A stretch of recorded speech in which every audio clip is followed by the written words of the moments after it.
Welcome, everyone.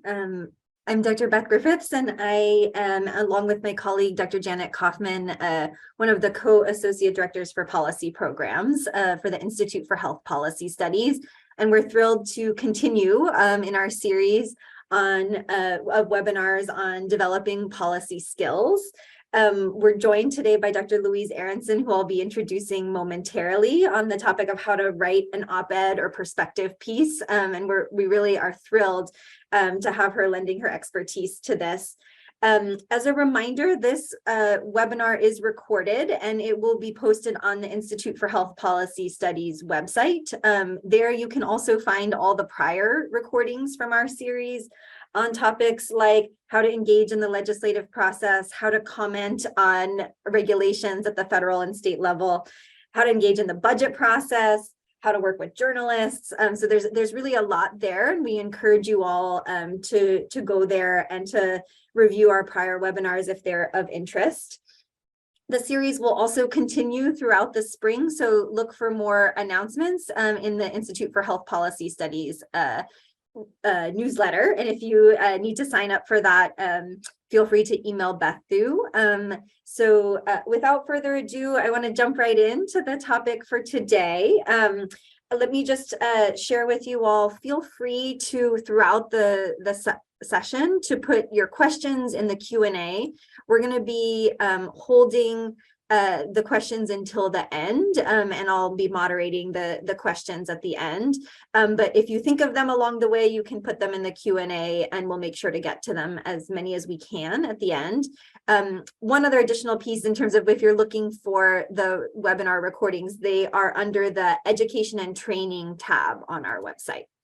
So without further ado, I'm going to introduce Dr. Louise Aronson, who I know is well known to many folks on this session. Dr. Aronson is a geriatrician, a writer, an educator, and professor of medicine at UCSF. And she's also author of the New York Times bestseller and Pulitzer Prize finalist, Elderhood.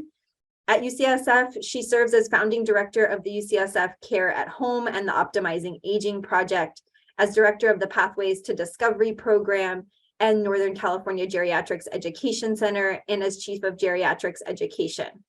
In addition to her clinical practice and teaching, she currently leads the Age Self-Care program and serves as an advisor to the state of California on COVID-19 in elders.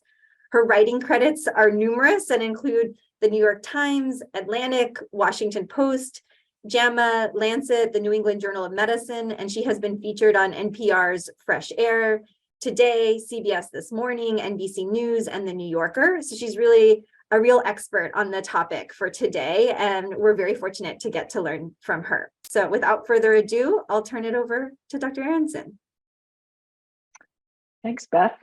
It's a pleasure to be here doing this. And hopefully this will get everybody excited to start writing some op-eds. I am going to share my screen and off we go. So title says how to write an op-ed or a perspective article, and you may be wondering what those are, and I will answer those questions in short order, actually. But first, sort of why. You know, here we are at a health sciences campus. There is a small humanities department. Some people think of this sort of writing as humanities. But it turns out that even when you're trying to communicate science and certainly policy and anything having to do with the complex, difficult mess that is human lives, maybe the standard format, the sort of one-size-fits-all abstract intro, methods, results, discussion, references, may not enable us to achieve all our goals of improving health and healthcare. Because one size really doesn't fit all. Which this slightly blurry picture shows. It's actually interesting who's also missing from the picture, just making the point in a way that perhaps didn't intend. On the other hand, some people have parsed scientific articles in this way, really thinking about what the introduction, it's sort of, why are you writing this? Methods are like how you did what you did. Results, what did you find? And discussion and conclusion, so what? And it turns out that for op-eds and perspective articles, it's not that different. There's one replacement, which is a who instead of the how. the why. Like, why are you writing for the public? Who do you want to reach? What do you have to say? And why should the people reading your article care? So it's not that different. I've got learning objectives, since this is an academic enterprise, but really sort of why this particular modality is useful to help fulfill medicine's social contract, very apropos policy. Briefly, comparing the perspective article and the op-ed, some key components of an op-ed, like what exactly is it and how might you go about doing it, is what we'll spend most of the time talking about. So first things first, what the heck is an op-ed? Well, people think the op is for opinion, but actually back in the days, and some of you may remember these, and there were these things called newspapers, and they were actually on something called paper, and you opened it up. And op-eds were opposite the editorial pages. So in the editorial pages, it was the opinions of the newspaper, editorial board usually, and then opposite was where the public or experts could give their opinion. And so an op-ed is really somebody's opinion about something that matters, generally filtered in some way so that it's decided what a particular audience would like to hear about. Okay, so what's the difference between an op-ed and a perspective article? I actually think the biggest difference is the where. So op-eds generally occur in public forums, so newspapers, websites, magazines, places like that, where the perspective article is a version of an op-ed that appears in a professional journal. So certain journals call it perspectives. There are a variety of different names for different journals, but most medical and health science journals do have sections like this. And I'm saying that in part because it's really about where, and where has to do with audience. And when you're discussing policy, you really have to think who needs to hear this and who can do something about this. So it's important. And then also to make the case that pretty much everything I'm going to say should help you do one or the other. I'm going to focus primarily on op-eds because that was what I was tasked with for today, but really everything holds for both types of article. You may have noticed I'm using a sort of whys, hows, wheres, whats a lot. And that's because these things called the interrogatives are really important when you're writing this sort of article.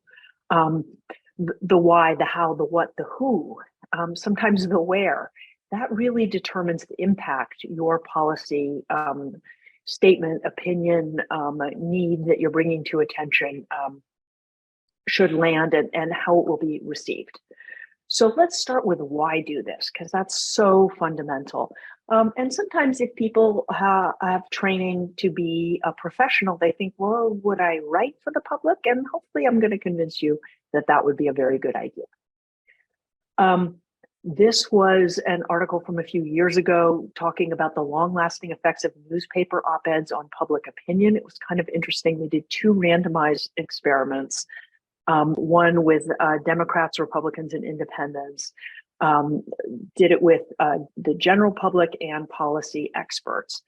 And what they found was that the op-eds really had a large and enduring impact. And it wasn't just that people read and responded to the ones that were in keeping with their, prejudices, the opinions that they came in with. But it didn't really matter if you were an expert or you were the lay public or what your political affiliation was. So this was published in 2018. I'm now thinking, what year did they run it? Anyway, sometime in the mid-teens, let's say, and one wonders if things have changed a little, but evidence that through much of time, this has had a big impact. Now, in science, it turns out it also matters. This was a study of articles about climate science, and it looked at a bunch of different environmental science journals and traced narrativity, which means the degree to which the article was written using story tools as opposed to sort of scientific jargon and methodology, versus the impact factor on the horizontal axis. And you'll notice that a couple of the biggest journals that maybe all of us have heard of, even those of us who aren't strictly scientists, Science and Nature, appear way to the right and up.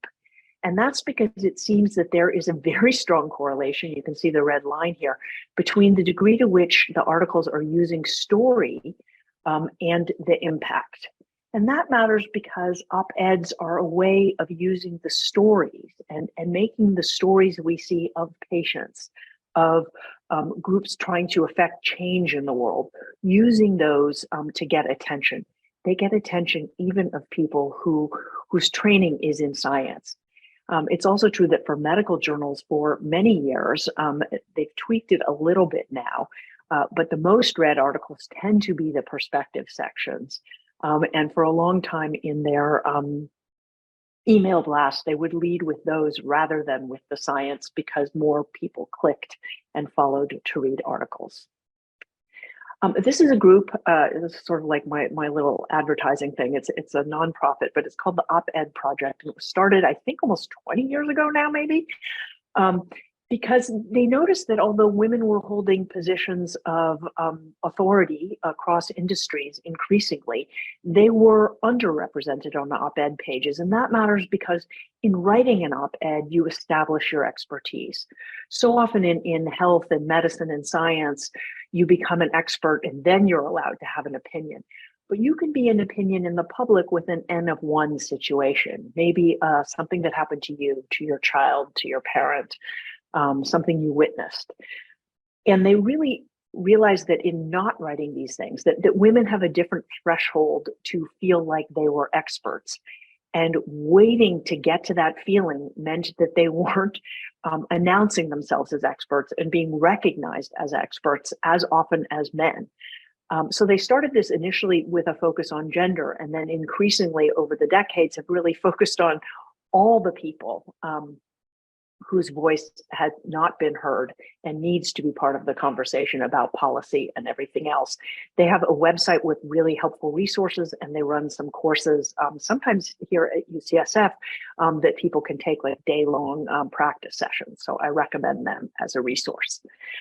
Now, in moving forward with the why, I want to talk about how this can impact the world and your career. Some of you may recognize this young woman. She is an epidemiologist called Jedelina. I may or may not be pronouncing that correctly because mostly I read her. She started writing a blog after she'd put her 2 small children to bed and done her full day of work, and became one of the voices of the pandemic, and has since been hired by the CDC to work on their communication because she was clearly doing it better than they were. So she's influencing CDC policy about communication, and CDC and lots of other people's and organizations' thoughts on policy related to pandemic. And that was really just starting a newsletter that people sent to other people.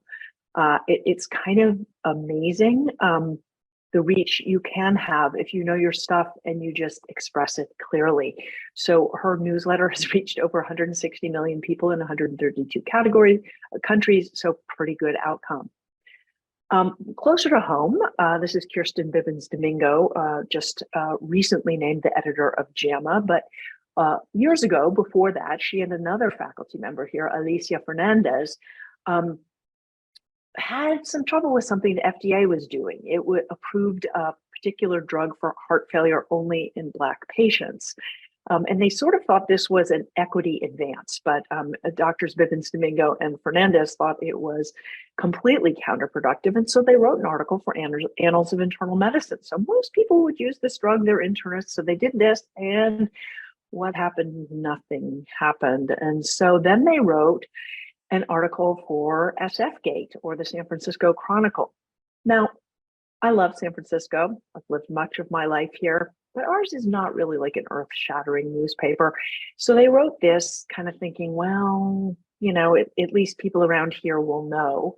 But what happened? Well, it turns out Kaiser Health News noticed the article and they put it out nationally. And then the drug stock went way down, and the FDA rethought this supposed equity effort that was in fact backfiring. So sometimes an op-ed, yeah, okay, it wasn't the New York Times, it was the San Francisco Chronicle, but it got the desired outcome in a way that an article in a medical journal did not, and then changed FDA policy. So you just never know how you can make a difference in the world. There are all kinds of ways of doing this. Some of you may recognize this guy. This is Bob Wachter, around the time that I met him when I was an intern. He wrote a lot of articles for medical journals, and he was talking about things like, well, I guess he invented the hospitalist, but he was really talking about quality and safety, which if you're a physician of my generation, were not things that we learned about or talked about. And so he kept writing these articles, and pretty much nothing changed in medicine. So then he wrote a book called Internal Bleeding, I think, about the health and safety risks of the medical system. And it was on the New York Times bestseller list. And it basically talked about, you go into the hospital when you're sick and you want to get better. And it turns out a whole lot of times you get hurt or you get killed. And the public was like, what? And so this book had an impact that his scientific papers did not, in leading to the quality and safety movement. His voice got bigger. He's always on that list of 100 most influential physicians. You may have been reading him about pandemic. And some of that also came from his starting to blog, essentially op-eds, daily, weekly, talking about the things he thought about and his opinions about them. And that transformed his career, but it's also, one could argue, transformed in many ways medicine and how we practice it. But do you have to be the chair of medicine and one of the most 100 most influential people in healthcare in America? You do not. These are two medical students who a few years ago were really thinking about housing discrimination and its impact on health. And so they wrote an article for, again, the San Francisco Chronicle. But, did it matter that they were medical students? Yes, because they're not doctors yet, but they're people who think about this. They're people who had lives before they came to medicine. And they're people with an opinion. So they don't have to wait another 30 years to have an opinion, as long as they can argue their case well about what policy needs to change in housing to impact health. This is Alex Smith, a colleague of mine, a palliative care physician and geriatrician. So this little part of the op-ed thing will be, it has to do with more of a perspective article. So you can see his perspective from the New England Journal was discussing overall prognosis with the very elderly. But Alex is very smart. So the op-ed told about a patient, and you finished reading it and you kind of thought to yourself, wouldn't it be great if we had a way of more confidently giving a sense of someone's prognosis when they were very elderly? Well, so it turns out Alex had been working for a few years on an index, a prognostic index called ePrognosis. You can download the app. And that came out in JAMA a little while later. So you can also use an op-ed to create an interest in your area of research or science or practice. It's also good to have buddies. So with Eric Wadera, he started the Jerry Pal blog, now also podcast, YouTube videos, etc. And what they do, along with Ken Kavinsky, is when one of them publishes something, one of the others writes up about it. That way you're not kind of talking about yourself, but it's getting it out there. And that's especially important if you pick one of the medical blogs that is followed by people like Paula Spann at the New York Times, because what happened was ePrognosis went from this opinion article to the research article to the blog to the New York Times to Reuters to the world. So there are ways of using op-eds to get your policy message, your research message, or whatever else out into the world. And sometimes you do that through the newspaper, and sometimes you can do it through a perspective article. But again, you do not have to be already, I think he was an associate professor probably when that happened. So this is Derek Paul, who's now, is he still an intern? I'm losing track of time. Anyway, he is now at the Brigham, but when he was a medical student here, he, as you can see, he's a Black man, and he really began thinking about that. And he began writing articles. And one article I worked with him on from the summer after his first year until his fourth year. He probably wrote 17 drafts. Now, a lot of people write articles and they say, I gave up, I didn't get published. This is one of the keys to success. Derek kept writing it and rewriting it and adjusting to what was happening in the world. And the world also changed. He might have been a little ahead of himself initially. So it wasn't that the article was bad, although he used it to learn how to write for different audiences and venues. It was more that the world wasn't ready to hear his message quite. But as he matured into a young doctor, he did very well for himself. Academic medicine, New England Journal of Medicine. In practicing with these op-eds, he learned to write more effectively, and Beyond a Moment is very frequently cited as ways of changing, as an article that talks about how we might change our healthcare system through policy and other ways to improve it and increase equity in health. I've written a few of these myself. I will just say that it's fun, that sometimes it can be in something like Aging Today, which, they could care less about on my CV, but a lot of aging professionals read it, and I'm in aging. So does it have to be the New York Times all the time? No. Is that a lot of fun? Of course it is. Sometimes medical journals have a greater impact. So think about who you want to talk to and take it from there. All right, so I'm going to switch gears. Hopefully I've convinced you what it can do for your career, what it can do for the world. How does it work to actually put together an op-ed? Well, there are a lot of different parts, but there are a few different ways of thinking about it. One of the key things, though, is to remember that the easiest decision a reader can make is to stop reading. Now, that is especially true if the reader is on their phone, right? Because you just swipe and it disappears. So one of your key goals is to be interesting enough, arresting enough, surprising enough that the person keeps reading. And I'm going to show you some of how you do that. So 4 keys to success. These include the structure of your article. I'll explain what that means. Seduction, we don't usually think about that, in healthcare, which is probably a good thing, but really important when you're writing this sort of article. Story and language. Going to go through each one in turn. So by structure, what do I mean? Well, an opening that seduces, and an opening that makes the person go to the next sentence, and the sentence after that, and the sentence after that, and have enough faith in you as an expert, as a person with an opinion, as a person telling a story, that they want to stick with you, that they want to see what happens. And I'll give you some details about how to do that in a moment. You want to make it clear what your topic or focus is. In journalism, this is called the lead and hook, and lead really is spelled that way. It was a total surprise to me when I learned how to do op-eds.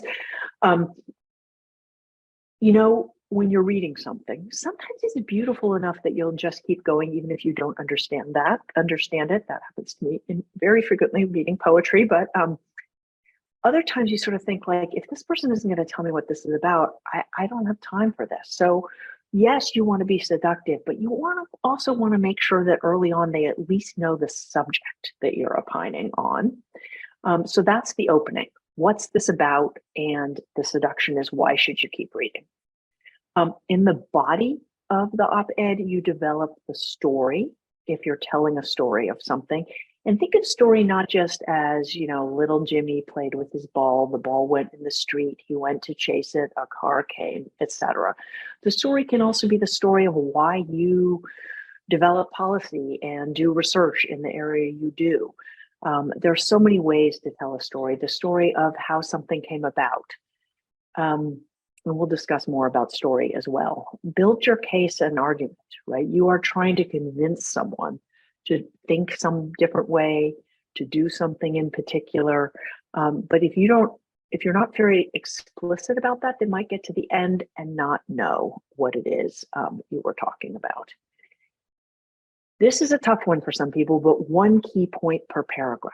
And if you're thinking policy, policy might be one of your key points, right? That might be 1 paragraph, but then people might think, okay, that sounds like a great policy, but how are we going to pay for it? Okay, so then your second point in your second paragraph might be the economics that make that policy feasible. Your third point could be the science or a story or something else. It depends on the article, but really think about Maybe that 5-paragraph essay that many of us learned about in high school, your introduction, your 3 main areas, and your conclusion. You don't want to have too much. Consider what we call a to be sure, which is if there is a logical argument against what you're talking about, such as we must provide healthcare to people in prison. You would have a to be sure that might be something along the lines of, to be sure, there are many Americans who have not committed crimes who are unable to access good health care. And then your rebuttal might be, but it actually costs us more to provide care once prisoners are more ill. So that gets a certain camp, and other people you may seduce by saying, health is a human right. But think of all the people that might be reading you and what a very obvious rebuttal might be, and preempt it. Don't give it a lot of airspace, right? Because they should write their own op-ed, but acknowledge it and then turn it around to your point of view again. And then in ending, restate the key point. It's for anybody who's trained as a teacher, they basically tell you that if something matters, you need to say it sort of 3 to 8 times for anybody to even notice that it's there. And then if you have an insight, if you can offer a solution, if there's a particular policy angle, if you want people to act, be explicit about that. I often tell the story of listening when we were incarcerating small children on our border, listening to an op-ed as I was driving my car and becoming completely agitated and outraged. And then it ended and it didn't tell me what to do. And I'm a very busy person. And now, many years later, I still haven't done much about that. And if they had just pointed me in the right direction, I would have taken action. So structure. Think of things also like, where do you mention your expertise if you have any? And this may be something from you have a child with that condition to you have been studying it for 40 years. Your opinion. And there needs to be an opinion in your opinion piece. What is your opinion about and what is it? Word count. As in science, if you are way over the word count for a particular newspaper or journal or something else, chances are they will just get rid of your article because they get hundreds, usually thousands more than they can print or publish. So be very clear, is this an op-ed that only gives you 400 words or is it one that gives you 1,200 words? And the size of the publication. Who do you want to reach? Does what else is going to be in the publication matter? This is probably less important than the first 3, but consider how how the publication is structured and how that should determine what you put in your piece.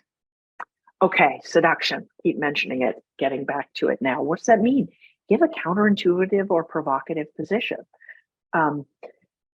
We generally think it's better for women to carry their babies to term. Turns out that's probably not right for X and such population. Something that would surprise people and keep them reading. We've been trying not to get COVID for 3 years. Maybe you're better off getting it. New or surprising facts. This is great if you've come up with it or somebody else has. Something controversial. They say like all publicity is good publicity. That is not always true in one's professional career. But if you can make the controversy the subject, like if you can make the topic controversial while keeping yourself, fairly neutral or reasoned or less the subject of the controversy, that's very effective. You can tie into recent news, but you're not just repeating the news. You have to have a twist on it. And it can even be something like a TV show that something happened in, or an event internationally, but then you take a very different spin on it than what the news was. There are other things you can do, raise concern. And that may be by telling a great story. You can and should be funny, but only if you are funny, right? Because comedy that fails in all settings is not good. You could write beautifully. That may not carry you to the end if you're not being clear on what you're talking about, what you'd like the reader to learn, but it never hurts. Okay, so that was structure. Now we get to story. Storytelling is what Aristotle called pathos. So it's one of the 3 components of persuasion. In most professional schools, law schools, business schools, advertising, persuasive communication is a key skill set. We don't tend to get it in the health professions. But if you think about how you persuade someone, apparently 65% of it is pathos. Then the logic that we focus on a lot in scientific fields is only 25%. And the ethics, the ethos, about 10%, sort of the moral structure of it. So pathos really matters. It turns out it's also way more memorable. So if we provide someone with data, this is obviously cartoon form. If anybody's a neuroscientist, I apologize. But if a person receives information as data, it goes through Broca's area for language processing and comprehension, and Wernicke, so sort of in and out of language processing, and it probably goes a little bit to memory as well. But on story, you actually have the parts of your brain, this has been shown with PET scans, like if you're reading about a character who's running, the part of your brain in the motor cortex that would be lit up if you too were running actually does light up.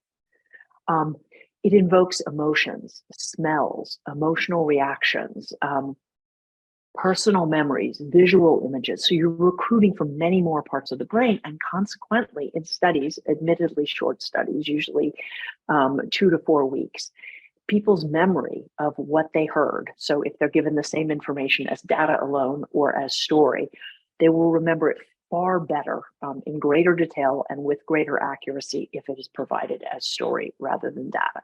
The good news about op-eds is they're not mutually exclusive.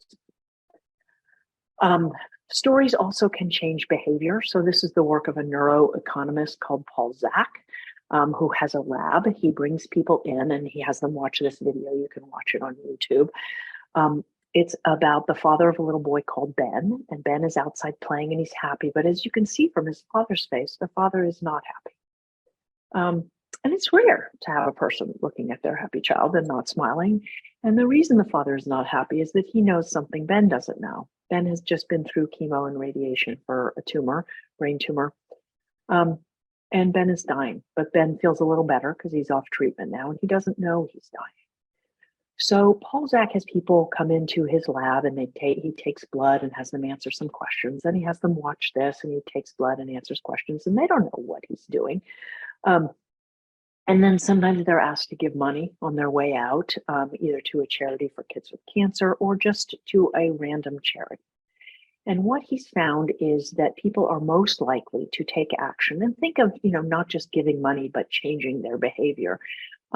If the story in question raises both their cortisol levels, so their sense of distress or alertness, and their oxytocin levels, which is really sort of your empathy. So when we're thinking about an op-ed and we want the message of it to endure in people's brains, you want to evoke emotions as well as intellect. You want a little heightened sense of, oh, what will happen? Or, oh, I'm concerned. And you want enough empathy for the people or what's going on in question that you're motivated to take action, because cortisol alone isn't enough, right? I mean, that happens when we're stressed. That doesn't always make us as effective as we can, but it's that combination of the cortisol and the oxytocin, the hyper alertness, and the empathy that leads to action. Information and story do different things. Information is about making sense of something. You understand it. You don't really know what to do with it. Maybe you file it away literally or figuratively. But story helps us make meaning. This is why we tell stories from the time kids are little and across every single culture and time period. You think, aha, you get it, and because there's emotional content, you're motivated. You see how it connects to you as a human being or as a user of healthcare. And then more often than with information alone, you know what to do. A good story should point you in the right direction. All right, so structure and story. Do you have to use story in an op-ed? No. But hopefully I've convinced you that if you do, people are more likely to remember your article and act upon it. Language. So I love this. This is a guy who was a magazine writer for a bunch of years, and then he went back to Berkeley to get his doctorate in public health. And he wrote this, this is a draft, was a series in the New York Times. It has some pretty great things in it if you want to have a look. So he was studying HIV, and he decided, well, I know so much now, I'm going to write an article, magazine article. So he did, and he sent it to one of his longtime editors, and he didn't hear back, and he didn't hear back. And so finally he contacted her. He's like, hey, what's up? And this is how he explains what happened. She said, this is horrible. I don't even know what to say. And he realized that what he said was, my short piece was stuffed so full of cumbersome language, right? Academic language, weighty arguments, and important data that everything else, like actual people, the people we care about, the people who elicit pathos, got squeezed off the page. Thickets of jargon and numbers obscured whatever profound points I thought I was making. In short, it was an excellent public health paper. So this is an opportunity to write in plain language and to keep the key point and the key people for your policy argument front and center. There was another article over a decade ago now talking about how language has really different meanings for scientists and the public. So things like aerosol in the public, that's like a spray can, something you spray, air freshener, whatever. Not necessarily what a scientist might mean, tiny atmospheric particles, for example. There's lots of language like this. A good way of getting around it is to have somebody outside your field read it and make sure they can understand everything. And also that it's not just they think they understand, but they repeat it back to you, and what they say is what you meant. Okay, part 3, what to do. Some helpful tips on telling stories and writing op-eds. If we're thinking policy, it's kind of at that intersection of society, systems, others, and self. And op-eds or perspective pieces have the added advantage of you could bring in your own story or a family story, whether it's your career story or a personal story. Many of us do what we do for very personal reasons. And those reasons actually get people's attention and interest more than the thickets of data that you might think might be persuasive. Is that true of everyone? Not necessarily. I do a workshop version of this, and I often have people rank articles. The first interesting thing to know is that the rankings vary hugely. One person's favorite among the 8 may be someone else's least favorite. Are there people who respond best to data? Yes. It is generally one person out of 20 or so, and the others tend to respond more to story, good writing, the seduction that I talked about earlier. So some things to think about. What's my story or issue? What is it that motivates you? I'll come back to this a little more. What's your goal in writing this piece? Why this piece? Why this audience? Why not an academic publication? What are you trying to achieve? Why you? And remember, this doesn't have to be because you have 30 years of expertise. It could be because you care. And also remember, actually, that only you have your perspective, right? So what you have to say is almost always unique, especially if you make it more personal. In literature with a big L, we tend to think that the more personal, the more specific the story, the more universal the message. It's kind of the opposite of scientific data, where you think like the bigger the study population, the more I can apply it to one patient. It's really the opposite when you're doing this kind of writing and thinking. Who should care and why? All right. Really practical things. By having a clear goal, what do I mean? Are you trying to raise awareness about something people don't even know is a problem? Or is it that they know it's a problem and you want to educate them about its complexity or provide a different perspective on it? You just need them to understand it better. Is it an issue that needs support? If so, what kind? Is it something where you need people to take action? And maybe that's action to do something, because depending on where you publish this, the key movers and shakers may well be reading it, and it may be your only way of accessing them, right? A lot of people read the New York Times or the Washington Post. A lot of people read JAMA or Health Affairs or any number of other articles. Who are you trying to reach, and what do you want them to do? Because maybe they get it and they see it, but maybe also lots of the other readers see it and then start putting pressure on that person to change that policy. This is Vanessa Grubbs, who was at UCSF for many years. She was actually training as a general internist when her then boyfriend, now husband, developed kidney failure. And they made friends in the kidney failure community because he was on the transplant list waiting for a transplant. They noticed that all of their friends were getting transplants, even people who joined the list after her partner. And the difference between them and their friends was that their friends were in this particular group were white and they were Black. And so she looked into it and found that there was a structural discrimination, that there was an effort at equity. In other words, it was time from transplant list to transplant, but it turned out that Black Americans were recommended for transplant later than white Americans. And there were a variety of other things. And this has actually just come up in the news again. This is over a decade old now. But she wrote about this, and this made her into a physician writer, but it also made her into a nephrologist. So sometimes what happens in your life can greatly influence your career, and sometimes writing about it can change how things are done, like transplants in America. Understand your target audience, right? So there's what you want to say, which might be a whole heck of a lot because this is what you do 40 or 50 or 60 hours a week. And then there's what they're interested in. You don't need to tell them everything that you care about. You need to find that sweet spot between their interests and yours. How do you appeal to an audience? So this guy presented at a program I was at in 2018, and it was an alumni council group, and there were people from all different backgrounds, scientists, clinicians, and then people who were neither. So he put this up first, a novel program of ubiquination remodels the erythroid proteome, et cetera, et cetera, et cetera. And I thought, oh God, this is going to be a very long 15 minutes. It's not really my thing. So then he said, how are proteins destroyed during red blood cell development? And I was like, okay, we're getting closer to clinical medicine. This could be relevant. I'm going to pay attention.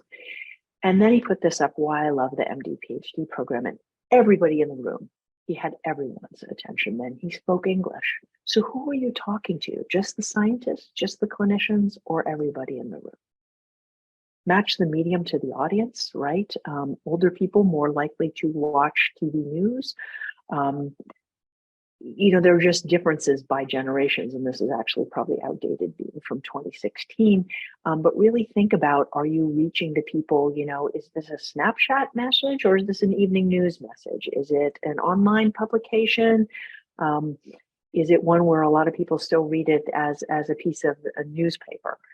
Really paying attention. Is it a perspective article or is it an op-ed in a public journal?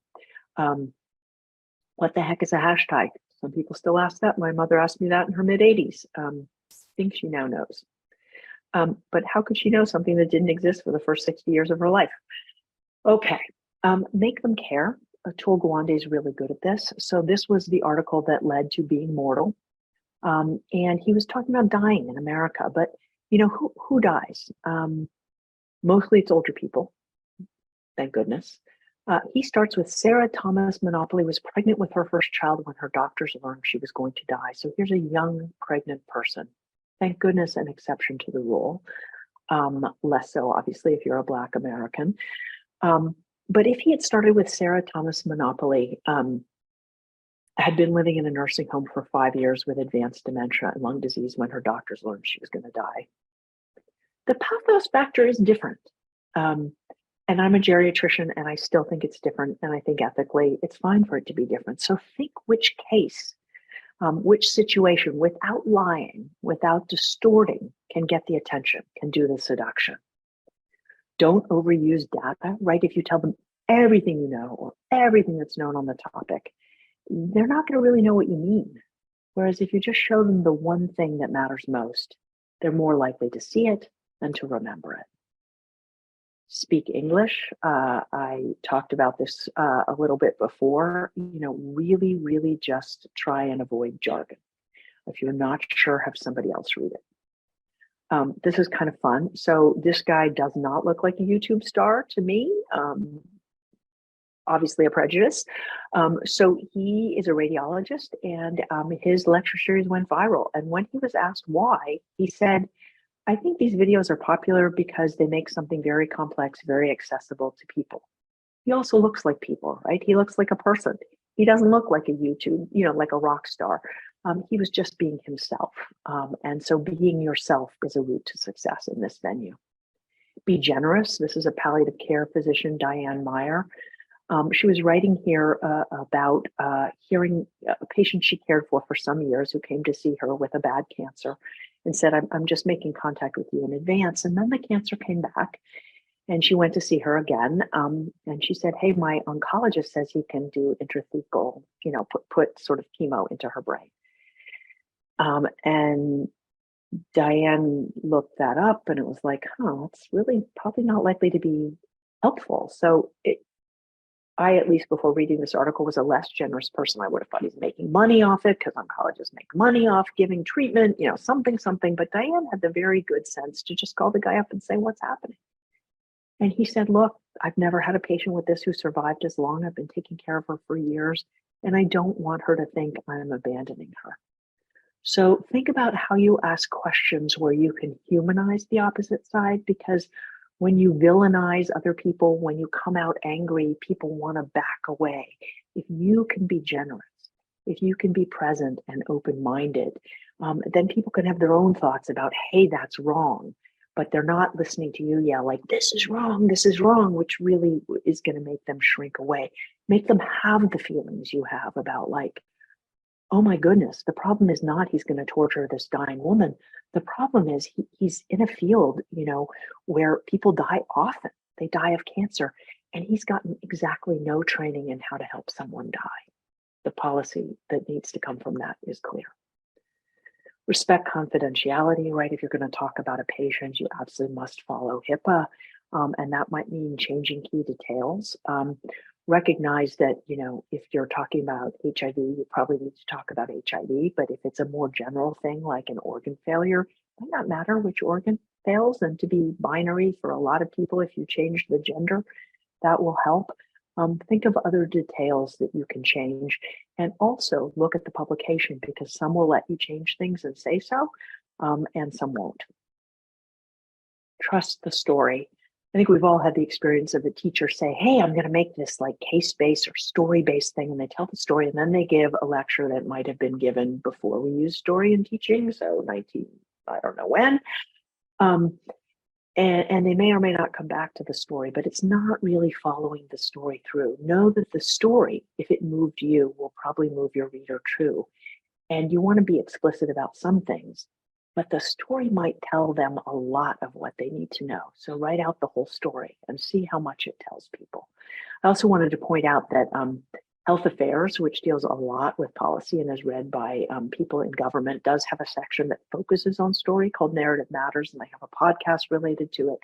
And it's a nice way to sort of jump into this milieu, have an opinion, express it in a setting that where people involved in policy read it.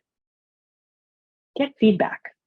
Some people would get something back that looked like this and be horrified. This actually means that whoever you gave the thing to read cares enough about you to put a lot of time and thought into it.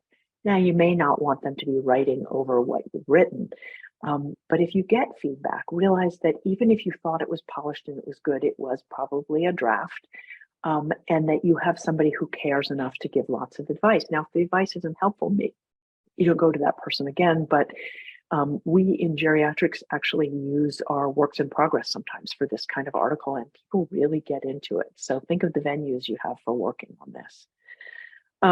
You will get rejected. These are some of mine from some years ago. Just move on and try again. First drafts don't have to be perfect. They have to be written. If you have a great idea and never write it down, it is definitely not going to be published. Sort of the added comment to that is, if you don't send it in, it also won't get published. So I'm going to end by asking you a few questions or having you think about a few things, and then we will take your questions. What inspires you? What do you care about most? What bothers you? What needs to change in the world? What stories do you tell over and over? Maybe at work, maybe not at work, maybe both. What stories have not been told, either by you, a personal story that you've held on to, or generally in the world, because certain stories clearly have gotten more air than others. What story best captures what you want to say and why it matters? The Atul Gawande lesson. And with that, I will stop. And I think Beth will reappear and we can take some questions. I don't know, there we go. Just took a moment. There you are. All right. Thank you so much. That was truly fantastic. I'm going to start with a question from the audience. And before I get to that, I just one other question that came up was, which I covered at the very beginning, but I know some folks joined throughout. Yes, the recording will be available. It will be on the Institute for Health Policy Studies website under the education and training portion. If you Google UCSF IHPS, it will be the first thing that comes up. The URL is healthpolicy.ucsf.edu. So the first question is, I'd be interested in hearing more about how to identify the right place to submit an op-ed. So how do you choose among different newspapers or online sites like Kaiser News, et cetera? Such a good question. It depends a little bit on who you want to read it. You know, different people read different things. I mean, some of us read lots of things, but really thinking about who do you want to motivate? Who is in a position to do whatever you want most, or in a position to rally the people who can do that thing, right? So thinking about that, and there may be more than one answer to the question. The other thing is, how much room do you get? You know, if you have something and it started out as 1,500 words and you have been through 10 edits and you still can't get it below 900, then the San Francisco Chronicle might not be your best place.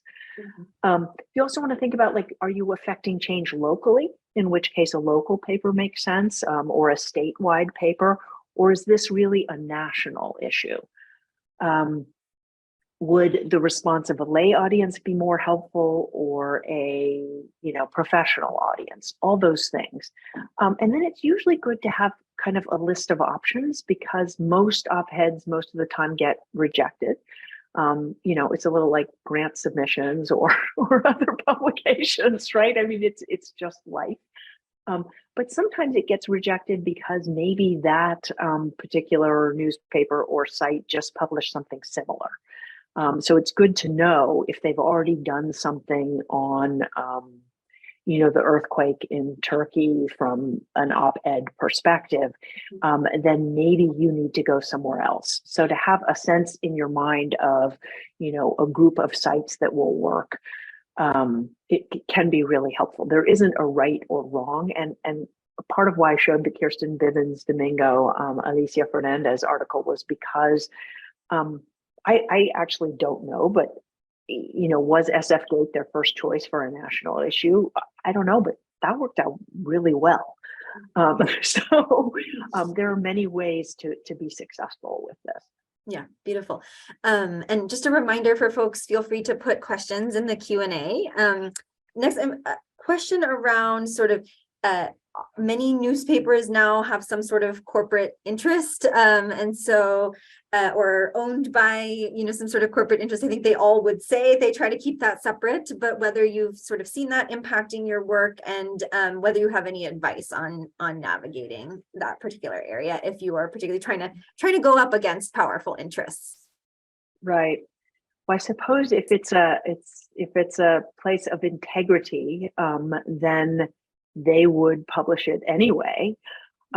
It can be helpful to take the sort of generous approach of, these corporations may do some wonderful things, including X, Y, and Z. However, there's, room for improvement, or, something.